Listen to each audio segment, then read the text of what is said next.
इब्न Ziyad के सामने शिम्र की बातों ने ये असर डाला कि फौरन इब्न ज़ियाद ने खत लिखा अम्र इब्न साद के ऊपर और उसमें मैसेज दिया अम्र इब्न साद को कि अगर तुम हुसैन को गिरफ्तार करके लाते हो तो ठीक है, कत्ल कर देते हो तो ठीक है, वरना रे की गवर्नरी का जो ख़त तुम्हें लिखा था हम उससे तुम्हें माजूल करते हैं और ये ख़त शिम्र को दे दो और तुम्हें माजूल करने के बाद और शिम्र को तुम ये पूरी कमान दे दो। और अल्लाह अकबर, ये पैगाम और ये ख़त जब आमिर इब्न साद के पास पहुंचता है तो उसकी अक्ल दंग रह जाती है। वो क्या करे, एक तरफ लालच है दुनिया की, दूसरी तरफ खून हुसैन से हाथ को रंगीन करना है। मशवरा दिया गया कि नहीं नहीं, दुनिया ठुकरा दो, हुसैन के खून से अपने हाथों को रंगीन न करो। लेकिन दिल के अंदर जब हुकूमत की मोहब्बत पैदा हो जाए, इख्तिदार की मोहब्बत पैदा हो जाए, इख्तिदार की लालच पैदा हो जाए, तो फिर इंसान किसी हद तक भी जा सकता है। करबला का ये बड़ा मारेका हमें ये दर्स देता है कि खबरदार, दुनिया की मोहब्बत अगर तुमने हद से ज्यादा अपने दिल में पैदा कर ली तो तुम्हारे हाथ किसी भी जुर्म से आलूदा हो सकते हैं, तुम्हारा वजूद किसी भी जुर्म का मुर्तकिब हो सकता है। इसलिए दुनिया की मोहब्बत से बचो और दुनिया की मोहब्बत को दिल में जगह न दो। अम्र इब्न साद किसी मामूली इंसान का बेटा नहीं था, जलील कद्र सहाबी का बेटा था, बल्कि अशरे मुबशरा जिन 10 सहाबा को अल्लाह के रसूल ने जन्नत की बशारत अता फरमाई, उनमें से एक हजरत साद इब्न अबी वकास भी थे, उनका बेटा था ये। लेकिन दुनिया की मोहब्बत गालिब आ गई तो इमाम हुसैन के मुकाबले में आ गया। अल्लाह अकबर। 9वीं की असर के बाद जब आमिर इब्न साद की तरफ से लड़ाई के लिए फौजी आने लगे और इमाम हुसैन रदी अल्लाह तआला अन्हु को उनकी बहन ने बताया कि दुश्मन हमारी तरफ बढ़ रहे हैं, दुश्मनों का लश्कर इस तरफ आ रहा है,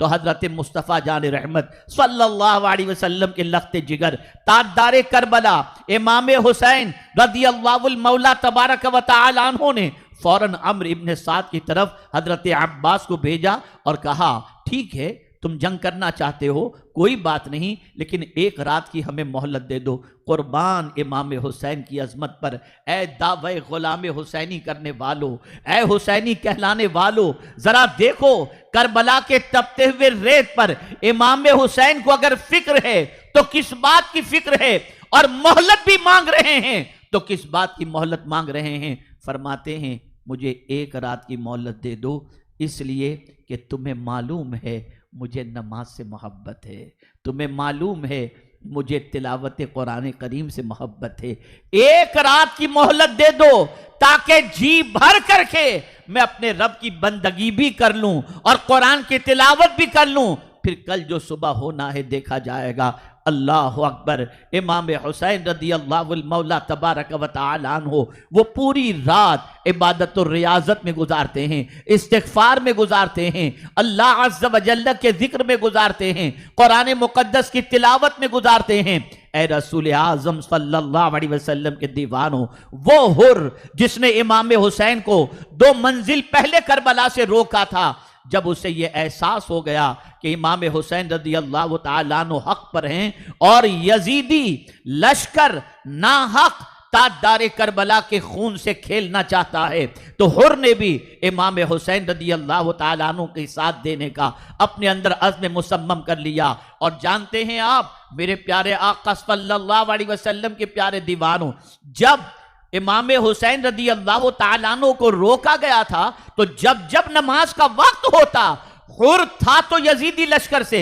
लेकिन नमाज कभी यजीदी लश्कर के इमाम के पीछे नहीं पढ़ता, जब भी पढ़ता तो इमाम हुसैन की इख्तिदा में पढ़ा करता था, ताजदारे करबला की इख्तिदा में पढ़ा करता था। और जब जंग का मैदान इस तरह से जंग शुरू होने वाली थी, हुर वहां से निकलता है इमाम हुसैन के पास, इमाम हुसैन की तकरीर को सुनकर आकर के ये कहता है, मुझे माफ फरमा दीजिए और जब तक मैं हूं खानदान अहले बैत का कोई भी फर्द मैदान के अंदर जंग के लिए नहीं उतरेगा। सबसे पहले हुसैन अहले बैत पर कुर्बान होने हुर अहले बैत पर कुर्बान होने के लिए मैदान के अंदर आएगा। आप जरा सोचो, हुर वो ताकतवर थे जिनके कंट्रोल के अंदर 1000 थे,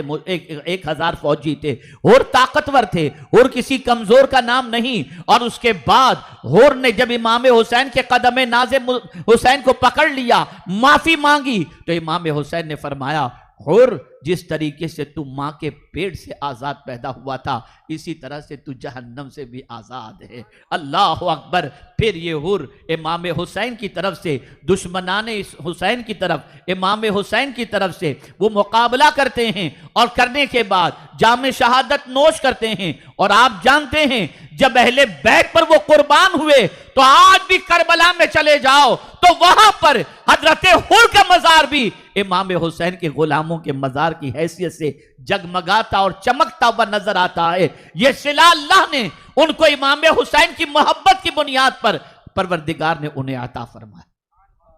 ए रसूल आजम सल्लल्लाहु अलैहि वसल्लम के दीवानों, आइए सबसे पहले कामयाबी को थोड़ा सा समझें, ताकि करबला के पूरे माहौल को समझ सकें और करबला की जंग को समझ सकें। असल हमारे यहां कुरान से शगफ नहीं है, हमारे यहां कुरान से ताल्लुक नहीं है।